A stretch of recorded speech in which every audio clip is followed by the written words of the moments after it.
Hi everyone, आपका मेरे इस चैनल पे तहे दिल से स्वागत है। आज हम एचटेट टीजीटी साइंस 2023 के प्रीवियस क्वेश्चंस का पार्ट 2 देखने वाले हैं। इसमें 20 क्वेश्चंस रहेंगे। तो हम स्टार्ट करते हैं। हमारा फर्स्ट क्वेश्चन विच इज़ 111। हमें इसमें मैच द कॉलम करने हैं। एक साइड कॉलम 1 है, एक साइड कॉलम 2 है। इस साइड आपको फर्स्ट देखते हैं हम ए के लिए, जो हीलियम दे रखा है उसका मास दे रखा है, ठीक है। और राइट साइड हमें देखना है कि कौन सा उसमें मैच करेगा, ठीक है।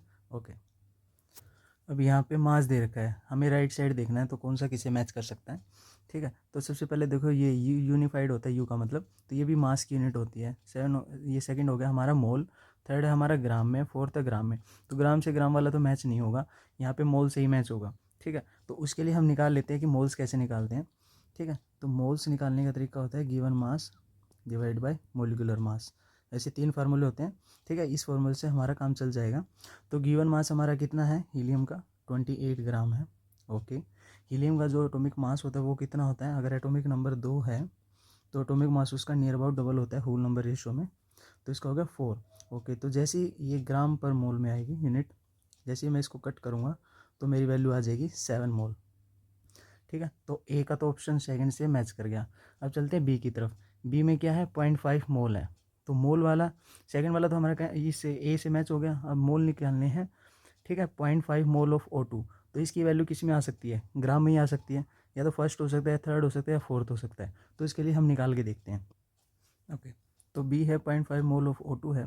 तो इसके लिए हमें क्या करना है, या तो इसी फॉर्मूले का आप यूज़ कर लो कि आप देखो कि O2 के क्या दे रखे हैं, 0.5 मोल दे रखे हैं। तो 0.5 मोल यहाँ पे हमने फिट कर दिए। ओके, तो राइट साइड हमें क्या कॉलम मैच करना है, मास मैच करना है, ठीक है। ओके, तो O2 का मोलिकुलर मास हमें याद होना चाहिए। एक ऑक्सीजन का एटॉमिक मास कितना होता है हमारा, 16 होता है। तो यहाँ पे क्या दे रखा है, O2 मोलिक्यूल दे रखा है, तो 2 एटम है, तो इसका मतलब कितना हो गया, 32 हो गया। ओके, तो इस हिसाब से मास निकल जाएगा हमारा कितना, ये 0.5 को मैं कर सकता हूँ 5/10, और ये 32 यहाँ पे डिवाइड में था, वहाँ पे चला गया मल्टीप्लाई में। ओके, तो 5 2, और ये हो गया हमारा कट करने के बाद 16। तो हमारा मास निकल के आ गया 16 ग्राम। ओके, तो ऑप्शन बी का क्या हो जाएगा, हमारा फोर्थ मैच कर जाएगा। अब चलते हैं सी की तरफ। जो मोलिकुलर मास है कॉमन सोल्ट, कॉमन सोल्ट क्या होता है हमारा NaCl, तो उसका मोलिकुलर मास Na का होता है 23, क्लोरीन का होता है 35.5। ओके, तो इस हिसाब से जब इसको ऐड ऑन करेंगे तो हमारा आएगा 58.5 यूनिफाइड, ठीक है। ये यूनिफाइड क्या होती है, यूनिट होती है ग्राम में, ठीक है। ओके, तो सी वाला हमारा मैच कर गया फर्स्ट से। ओके, अब बचता है डी। तो डी का ओवरऑल किससे मैच करेगा, फिर 16 ग्राम से मैच करेगा। फिर भी हम निकाल के देख लेते हैं। 1.5 मोल दे रखे हैं, ऐसे ही यहाँ पे वैल्यू पुट कर दी 1.5। ओके, और ये डिवाइड में मोलिकुलर मास होगा, तो कैल्शियम का मोलिकुलर मास हमें पुट करना है। कैल्शियम का मोलिकुलर मास कितना होता है, 40। ओके, तो ग्राम पर मोल, ठीक है। और यहाँ पे ये कितने थे, 1.5 मोल, तो मोल से मोल्स कैंसिल हो जाएंगे और हमारा मास निकल के आ जाएगा। इसको हम सोल्व करेंगे तो ये यहाँ सोल्व कर देता हूँ, 15/10 इंटू 14, और यहाँ से कट गया, और ये 15 4 जा, ये आ गया हमारा 60 ग्राम। ओके, तो इस हिसाब से डी भी हमारा सोल्व हो गया। तो इस हिसाब से ऑप्शन नंबर हमारा क्या करेक्ट हो जाएगा, तो इस हिसाब से हमारा सेकंड ऑप्शन क्या हो जाएगा, करेक्ट हो जाएगा। अब चलते हैं हमारे नेक्स्ट क्वेश्चन की तरफ, which is 112.206 gram of a molten sodium bromide is electrolyzed, maximum mass of sodium obtained will be, ठीक है। हमें सोडियम का एटॉमिक मास दे रखा है, ब्रोमीन का एटॉमिक मास दे रखा है। हमें निकालना है कि कितना मास वहाँ पे सोडियम का डिपॉजिट हुआ होगा, ठीक है। जो इलेक्ट्रोलाइसिस होती है वो एक ही कंटेनर में होती है, वहाँ पे 2 इलेक्ट्रोड लगाई जाती हैं जो कि इनर्ट होती हैं, ठीक है। ओके, इन दोनों को कनेक्ट कर दिया जाता है एक बैटरी से, ठीक है। एक तरफ ऑक्सीडेशन होता है, एक तरफ रिडक्शन होता है। एक को हम एनोड मानते हैं, एक को हम कैथोड मानते हैं। एनोड पे ऑक्सीडेशन होता है, कैथोड पे रिडक्शन होता है, ठीक है। ओके, और यहाँ पे जो हम सॉल्यूशन लेते हैं वो हम क्या लेंगे, मोल्टन स्टेट में लेंगे या फिर लिक्विड लेंगे, ठीक है, सॉलिड नहीं लेंगे। ओके, तो इस हिसाब से हम क्या कर रहे हैं, सोडियम ब्रोमाइड को क्या कर रहे हैं, मोल्टन स्टेट में। और कितना डाल रहे हैं हम यहाँ पे 206 ग्राम हम क्या ले रहे हैं, सोडियम ब्रोमाइड ले रहे हैं। Okay, NaBr। तो यहाँ पे अगर मैंने इस बैटरी का टर्मिनल, अगर ये लार्ज और ये स्मॉल, तो बैटरी का अगर ये टर्मिनल पॉजिटिव है तो ये सारी प्लेट किसी हो जाएगी, पॉजिटिव हो जाएगी।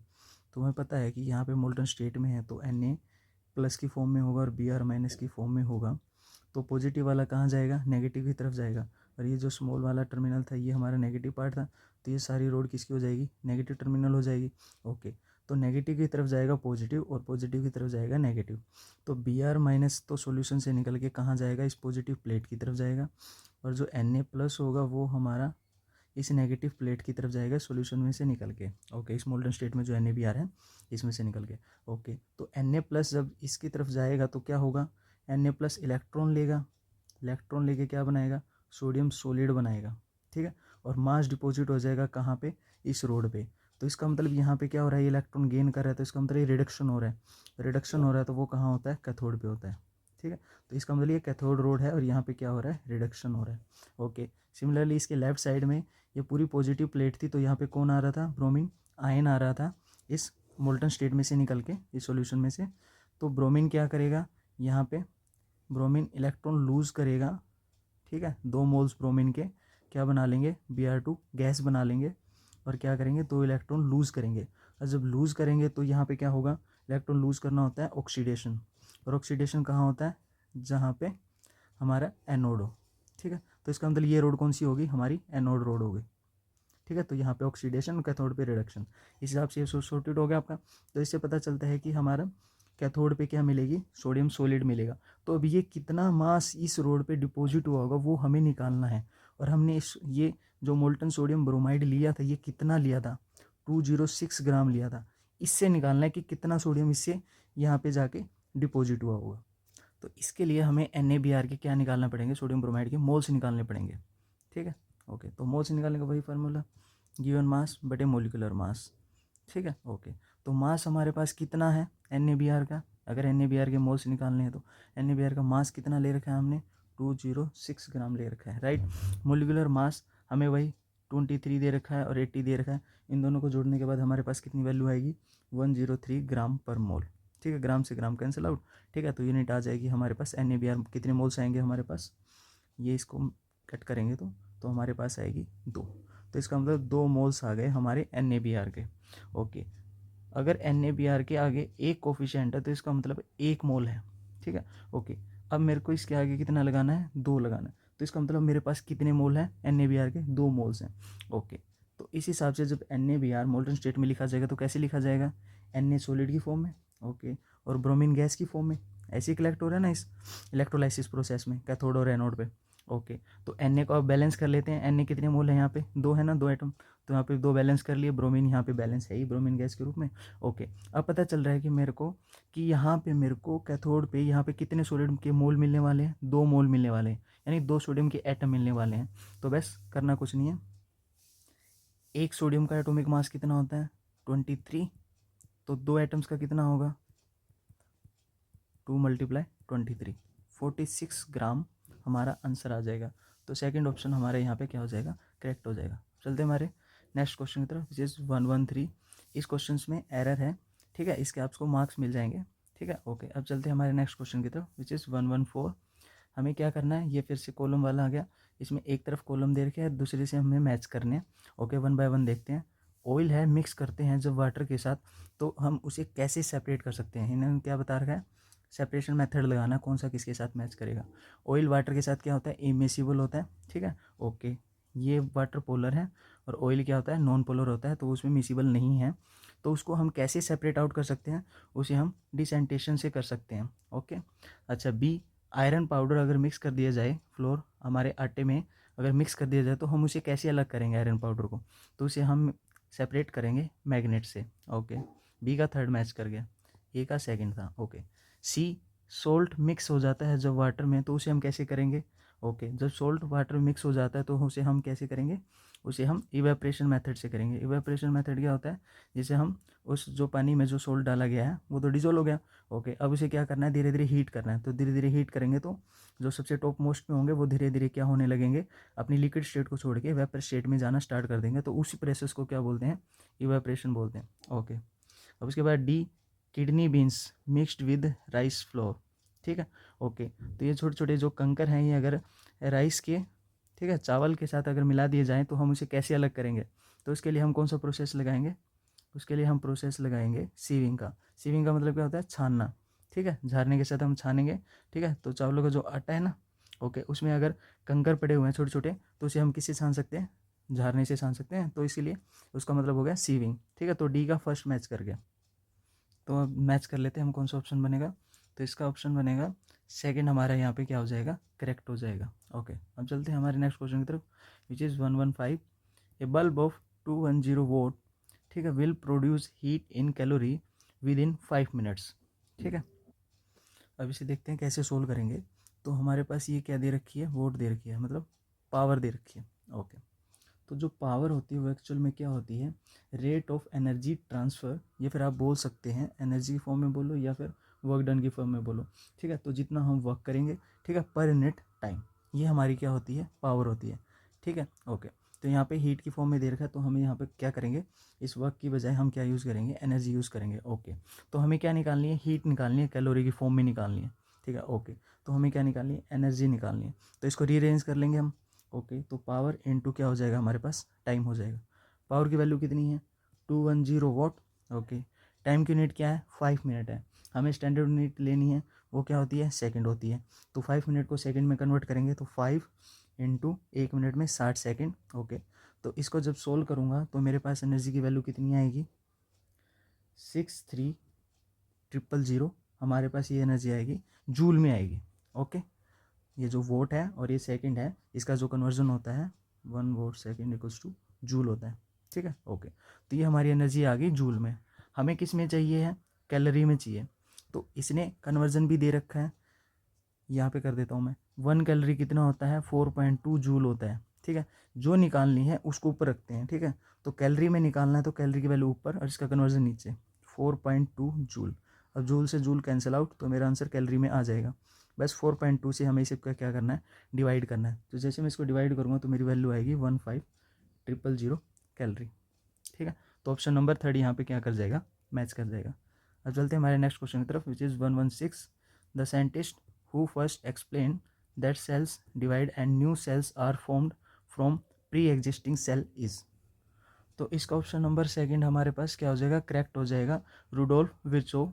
ये वो साइंटिस्ट था जिसने सेल थ्योरी दी थी। कौन सी थ्योरी दी थी, सेल थ्योरी। ठीक है, ओके, तो इस सेल थ्योरी में इसने बताया था कि जो सेल होती है वो डिवाइड होती हैं और जो पुरानी सेल होती हैं उसी से ही नई सेल फॉर्म होती हैं। ठीक है, ओके, तो चलते हैं हमारे नेक्स्ट क्वेश्चन की तरफ, which is 117। Which of the flowing और एक्जोथर्मिक प्रोसेस। एक्जोथर्मिक प्रोसेस वो होते हैं जिसमें हीट इवोल्व होती है, और एंडोथर्मिक प्रोसेस वो होते हैं जिसमें हमारी हीट हमें उन्हें देनी पड़ती है। ठीक है, उनको प्रोडक्ट में कन्वर्ट करने के लिए।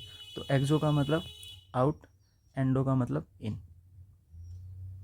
ठीक है, ओके, तो हम 1 बाय 1 कर लेते हैं। Reaction of water with quicklime. जो क्विकलाइम होता है वो होता है कैल्शियम ऑक्साइड।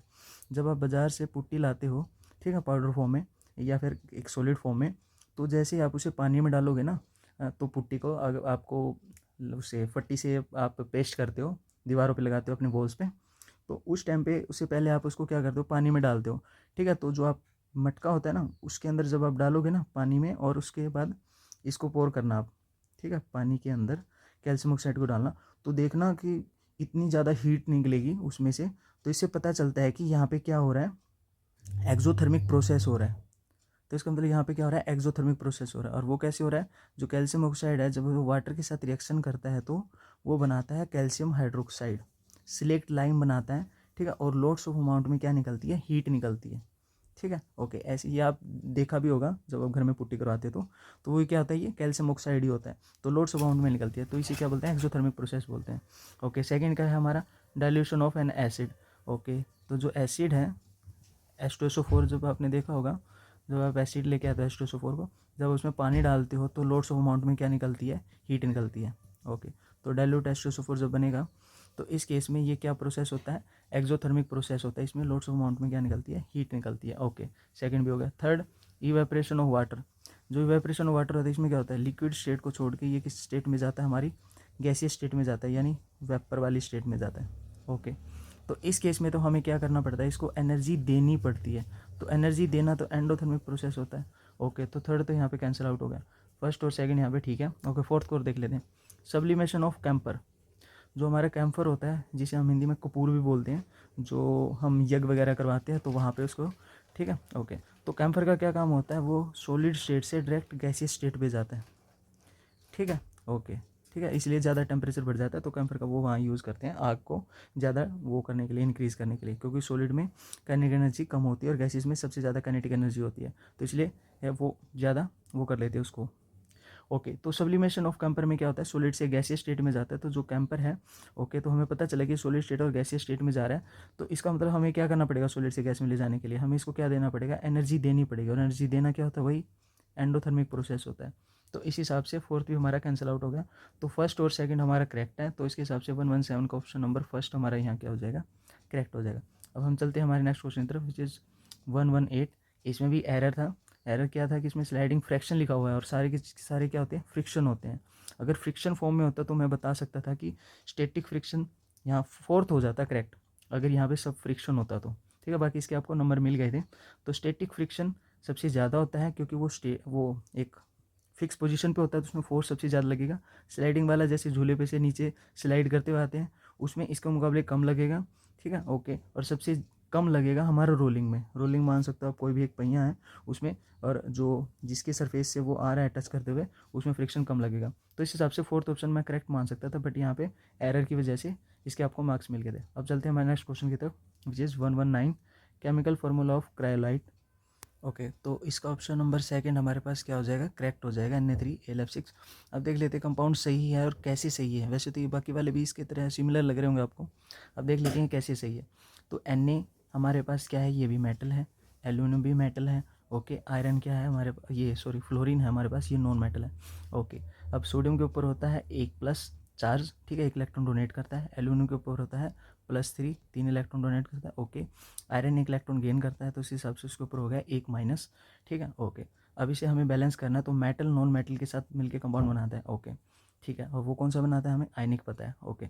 तो इसी हिसाब से हम अगर इसको बैलेंस करें तो ध्यान से देखो, Na के मैंने कितने मोल लिए, 3 लिए, एल्यूमिनियम का 1 लिया, ओके। तो 3 और 1 कितने मिलके हो गए, 4, ठीक है ओके। तो चार्ज काउंट करो टोटल, तो 3 प्लस यहाँ पे होगा सोडियम का, और 3 यहाँ पे +6 चार्ज, ओके। तो +6 चार्ज -6 चार्ज को बैलेंस करके कंपाउंड न्यूट्रल बनना चाहिए हमारा, तभी वो ठीक होगा, ओके। तो फ्लोरीन हमारे पास कितना चार्ज, 1-, और कितने ले रखे हैं यहाँ पे 6 एटम, तो 6 इस एटम के हिसाब से कितना चार्ज हो गया, -6। तो +6 और -6 एक दूसरे को न्यूट्रल आउट कर रहे हैं, तो इसका मतलब ये कंपाउंड बिल्कुल सही है। और जैसे आप बाकियों को देखोगे थर्ड फोर्थ में, वो उसको बैलेंस नहीं कर पा रहे होंगे, इसकी वजह से वो गलत हो गए, ओके। तो यहाँ पे क्या हो गया, केमिकल फार्मूला क्रायोलाइट का ये वाला हो जाएगा, ओके। अब इसका यूज़ देख लेते हैं। इसका काम होता है एल्यूमिनियम के प्रोडक्शन में, इसे एज ए फ्लक्स यूज़ किया जाता है ताकि वो उसके मेल्टिंग पॉइंट को कम कर सके। और ये प्रोसेस आप देखते हो जब आप मेटलर्जी चैप्टर पढ़ते हो, तो वहाँ पे हेरोल्ड प्रोसेस होता है, तो वहाँ पे एल्यूमिनियम को आपको क्या करना पड़ता है, एल्यूमिनियम को प्रोड्यूस करना पड़ता है, और इसको हम एज ए फ्लक्स यूज़ करते हैं ताकि वो उसका क्या कर सके, मेल्टिंग पॉइंट को कम कर सके, ओके। अब चलते हैं हमारे नेक्स्ट क्वेश्चन की तरफ, which is 120, which one of these phylum possesses close circulatory system. तो जो क्लोज सर्कुलेटरी सिस्टम होता है उसके लिए जो रिस्पॉन्सिबल होगा वो कौन होगा, एनिलीडा होगा। अब इसका काम क्या होता है, इसका काम होता है ब्लड सर्कुलेट करवाना, ठीक है, और वो भी क्लोज वेसल्स में से, ठीक है, ब्लड को सर्कुलेट करवाना, सर्कुलेट, ठीक है, थ्रू क्लोज वेसल, ओके। अब आ जाती है ये आर्थ्रोपोडा है, इसका क्या काम होता है, इसमें ये जो सर्कुलेटरी सिस्टम होता है वो ओपन होता है, और ओपन की वजह से जो ब्लड है ना वो आपका फ्लो करता है फ्रीली बॉडी कैविटी के थ्रू, ठीक है, blood move freely through body cavity, okay. अब आ गया मोलुस्का, ठीक है। अब ये मोलुस्का का क्या काम होता है, तो इसका ऑप्शन नंबर फर्स्ट हमारा क्या हो जाएगा, करेक्ट हो जाएगा, एनिलीडा। एनिलीडा क्या होता है, क्लोज सर्कुलेटरी सिस्टम होता है, क्लोज सिस्टम होने की वजह से इसमें काम क्या होता है, इसका मेन काम होता है ब्लड को सर्कुलेट करवाना, ब्लड को सर्कुलेट करवाना, और वो भी थ्रू वेसल, ठीक है ओके। अजय ये आर्थ्रोपोडा था और आपका मोलुस्का था, ये दोनों ही क्या होती हैं आपकी ओपन सर्कुलेटरी सिस्टम होती हैं। इनमें क्या होता है कि जो आपका ब्लड होता है वो क्या करता है, सर्कुलेट करता है फ्रीली, फ्रीली सर्कुलेट करता है आपका थ्रू बॉडी कैविटी, राइट। अब बचता है फोर्थ, जो आपका एकिनोडर्मेटा है, ये होता है आपका वाटर वास्कुलर सिस्टम। अब इसका फंक्शन क्या होता है, एक तो आपका रेस्पिरेशन का, इस सिस्टम का काम है रेस्पिरेशन का और फूड को कैप्चर करने का, ना कि ब्लड को सर्कुलेट करवाने का। ओके, तो ऑप्शन फर्स्ट यहाँ पर यह क्या हो जाता है हमारा, करेक्ट हो जाता है। अब चलते हैं हमारे नेक्स्ट क्वेश्चन की तरफ, which is 121। A porter lift a luggage of 15 kg from ground and put it on his head 2.0 metre above the ground. The work done by the porter on the luggage is. आपको gravity given है 10 metre per second square. Okay, तो option आपको given है। अब देखते हैं इसको कैसे सोल्व करेंगे। अब इसमें करना कुछ नहीं है, इसमें जो वर्क डन किया गया ना इस पोर्टर के द्वारा, ठीक है, जो उसने लगेज को लिफ्ट किया है, ठीक है, और वो भी किसके अगेंस्ट, ग्रेविटी के अगेंस्ट। वैसी बात है, ग्रेविटी तो लगेगी, तो उसके हिसाब से हमें वो वर्क डन निकालना है। और उस वर्क डन को कैसे निकालेंगे, कितना मास उसने क्या लिफ्ट किया, 15 kg। ओके, सबसे पहले ये लिख लिया 15 kg मास। ओके, किसके अगेंस्ट लगाया है, ग्रेविटी के अगेंस्ट। ओके, तो जी ये कितनी है, 10 metre per second square. Okay, ये भी हमने किलोग्राम स्टैंडर्ड लिया है, ये भी मीटर पर सेकंड से स्टैंडर्ड है।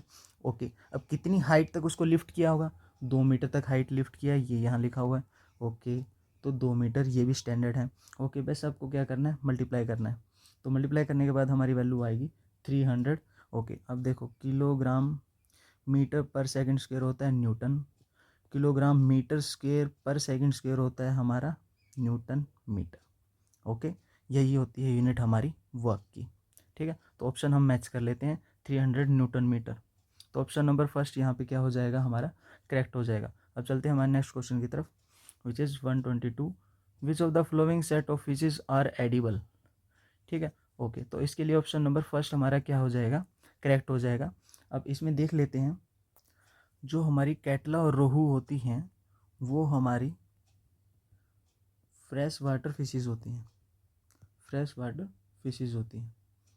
ओके, जो हमारी हिल्सा और पोम्फ्रेट होती हैं, ये दोनों, ये हमारी मरीन्स वाली फिशेज होती हैं, मरीन फिशेज, यानी सोल्टी वाटर वाली मरीन फिशेज। राइट। ओके, अब चलते हैं हमारे नेक्स्ट क्वेश्चन की तरफ, which is 123। What are the primary lymphoid organs in the body. जो प्राइमरी लिम्फोइड्स ऑर्गन्स होते हैं ना, वो पता है क्या होती है, वो एक साइट होती है, वो ऑर्गन्स होता है जहाँ पे हमारी लिम्फोसाइट्स क्या होती हैं, एक तो फॉर्म होती हैं और मैच्योर होती हैं। ठीक है, ओके, तो इसमें कौन किसका रिस्पॉन्सिबल होता है, वो होती है हमारी बोन मैरो और थाइम्पस। ठीक है, तो ऑप्शन नंबर थर्ड हमारा यहाँ क्या हो जाएगा, करेक्ट हो जाएगा, क्योंकि जो बोन मैरो है वो एक साइट है जहाँ पे इम्यूनी सेल्स और मैचुरेशन होता है किसका, बी लिम्फोसाइट्स का। ठीक है, ओके, और जो थाइम्पस होता है वो क्या होता है, जहाँ पे टी लिम्फोसाइट्स मैच्योर होती हैं, यहाँ पे टी लिम्फोसाइट्स, यहाँ पे बी वाली। ओके, अब बात करते हैं बाकी की। ठीक है, बाकी ऑप्शंस को देख लेते हैं, स्पीलन, लैम्फ नोड्स, टॉन्सिल्स, पेयर पैचेस, ठीक है, अपेंडिक्स, ये जितने बच गए ये सब के सब आपके सेकेंडरी लिम्फोइड्स होते हैं, सेकेंडरी लिम्फोइड। ओके, अब चलते हैं हमारे नेक्स्ट क्वेश्चन की तरफ, which is 124। Which of the following statement is not true. ठीक है, ओके, हमें बताना है कि कौन सा गलत है। ओके, जब एक कैंडल को हम बर्न करते हैं तो बोथ फिजिकल और केमिकल चेंज टेक प्लेस होते हैं। बिल्कुल सही, जब आप एक कैंडल को बर्न करते हैं तो बर्न करने के साथ साथ हमें क्या मिलती है, हीट तो मिलती है। ये सारी की सारी वैक्स क्या हो जाती है, सॉलिड से हमारी लिक्विड में कन्वर्ट होनी स्टार्ट हो जाती है। राइट, ओके, अपनी स्टेट को क्या कर लेती है, चेंज कर लेती। तो हम कह सकते हैं जो कैंडल है या वैक्स है, ठीक है, वो हमारी सॉलिड स्टेट को छोड़ के किस में कन्वर्ट हो रही है, लिक्विड स्टेट में, यानी मेल्टिंग ऑफ वैक्स। तो उसे हम क्या बोल सकते हैं, फिजिकल प्रोसेस। ओके, अब केमिकल चेंज कैसे बोलेंगे, कि जो हमारी वैक्स है उसमें क्या है, कार्बन पार्टिकल्स ही तो हैं। तो जो वो कार्बन पार्टिकल्स जब बर्न होते हैं तो हम आग कैसे लगती है, ट्रायंगल फॉलो करके, ऑक्सीजन, फ्यूल और हीट। ठीक है, तो ओके, तो ये चीज़ें मिलती हैं, तो जो कार्बन पार्टिकल होगा तो जो ऑक्सीजन कॉन्टैक्ट में आएगा तो उसके साथ क्या होगा, कार्बन डाइऑक्साइड बनेगी। ठीक है, कुछ कार्बन मोनोऑक्साइड भी बनेगी। ठीक है, जैसे सूटी फ्लेम्स जो ब्लैक मिलती है आपको इसके ऊपर। ठीक है, ये सूटी फ्लेम मिलती हैं ब्लैक कलर की, ठीक है, ओके। तो इस हिसाब से ये क्या हो रहा है, ये रिएक्शंस को प्रोसेस कर रहा है, ठीक है, यानी कार्बन ऑक्सीजन मिलके क्या बना रहा है, कार्बन डाइऑक्साइड बना रहा है, यानी क्या हो रहा है, केमिकल चेंज हो रहा है, रिएक्टेंट से क्या बन रहा है, प्रोडक्ट बन रहा है। तो इस केमिकल चेंज को मैं बोल सकता हूँ कि हाँ, यहाँ पे कैंडल का क्या हो रहा है, फिजिकल चेंज भी हो रहा है और केमिकल चेंज भी हो रहा है। तो ये बात तो बिल्कुल सही है। ओके, सेकेंड चलते हैं हम। जो एनिमल से वेस्ट निकलता है जैसे काउ डंग, ठीक है, ओके, तो उसमें क्या होता है कि एनोरोबिक अगर बैक्टीरिया है तो वो क्या करेगा, उस सारे के सारे एनिमल वेस्ट को डाइजेस्ट करके वहाँ पे क्या प्रोड्यूस करेगा, बायोगैस प्रोड्यूस करेगा, ठीक है, ओके। तो ये बात भी बिल्कुल सही है। अब चलते हैं हमारे थर्ड ऑप्शन की तरफ। Depositing a layer of iron on zinc is called galvanisation.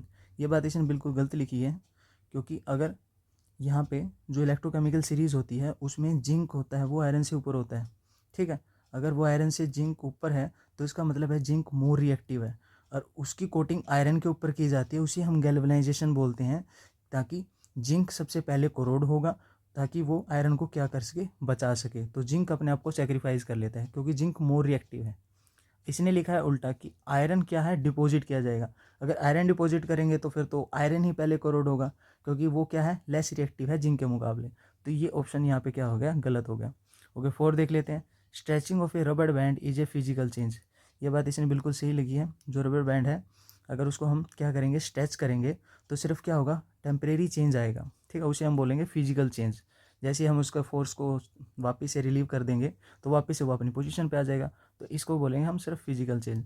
तो फर्स्ट, सेकंड और फोर्थ ठीक है, और जो ऑप्शन गलत है वो थर्ड है, तो इसलिए हमारा करेक्ट ऑप्शन नंबर थर्ड ही हो जाएगा। ओके, अब चलते हैं हमारे नेक्स्ट क्वेश्चन की तरफ, विच इज़ 125।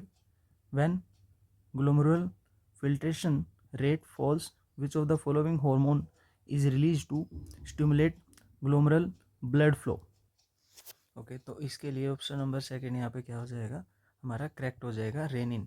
ठीक है, ये क्या काम करता है, जो हमारा ग्लोमेरुलर ब्लड है ना उसको स्टिमुलेट करता है, ठीक है। जब उसका रेट क्या हो जाता है, घट जाता है ना, तो उसको क्या करने का, स्टिमुलेट करने के लिए ये रिस्पॉन्सिबल होता है हार्मोन रेनिन। अब बात आती है इसके अलावा जो एडीएच है, एंजियोटेंसिन, एल्डोस्टेरोन, ये जो तीनों के तीनों हैं, इन तीनों का काम क्या होता है, आपके ग्लोमेरुलर ब्लड को क्या करना, यानी या आप कह सकते हैं इंक्रीज कर देता है ये आपके ब्लड प्रेशर को। यानी स्टिमुलेट करने की बजाय ये क्या कर देता है, ब्लड प्रेशर को इंक्रीज कर देते हैं ये तीनों के तीनों। ओके, तो हमारा सेकंड ऑप्शन क्या हो जाएगा, करेक्ट हो जाएगा। अब चलते हैं हमारे नेक्स्ट क्वेश्चन तरफ, which is 126। Which of the flowing species is critically endangered reptile in India.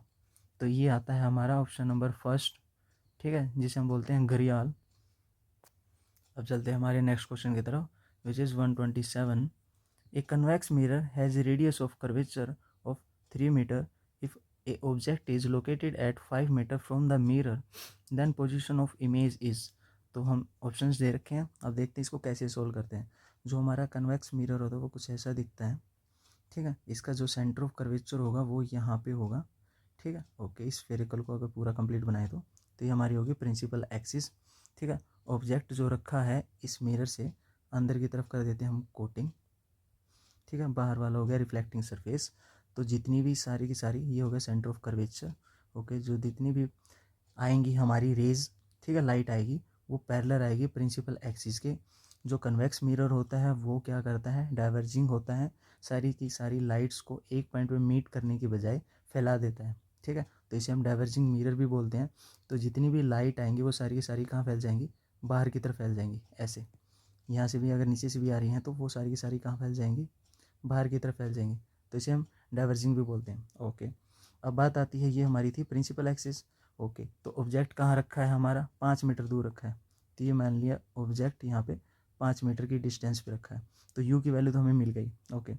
अब मेरे को पता है कि ये जितनी भी लाइट्स बाहर की तरफ फैल रही हैं इन्हें मैं अगर इमेजिनरी मीट तो करवाना है मेरे को, इमेज तो बनानी है, तो इन सभी को मैं क्या करूँगा, इमेजिनरी बैक साइड में ला दूंगा।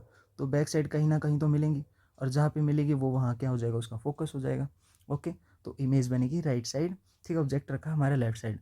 अब स्टार्ट करते हैं, हमें क्या पूछ रहा है, जो इमेज है, ठीक है, उसकी पोजीशन बतानी है, कितने मीटर दूर है कितने मीटर नहीं है, ठीक है, ओके।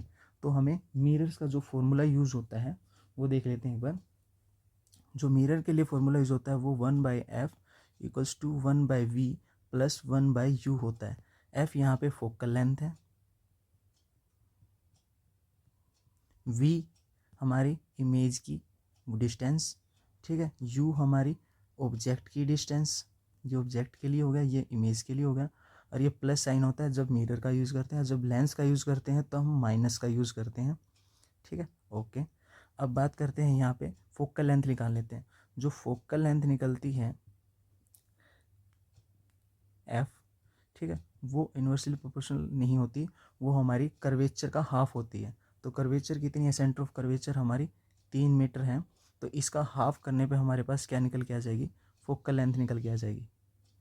तो यहाँ पे जो सी है ये है हमारा सेंटर ऑफ कर्वेचर, तो इस पोल से लेके पी से लेकर सेंटर ऑफ कर्वेचर तक की जो टोटल डिस्टेंस है यही हमारी क्या होती है, रेडियस ऑफ कर्वेचर होती है, जिसे हम कैपिटल आर से डिनोट करते हैं, ठीक है। तो ये कितनी देर की, 3 मीटर।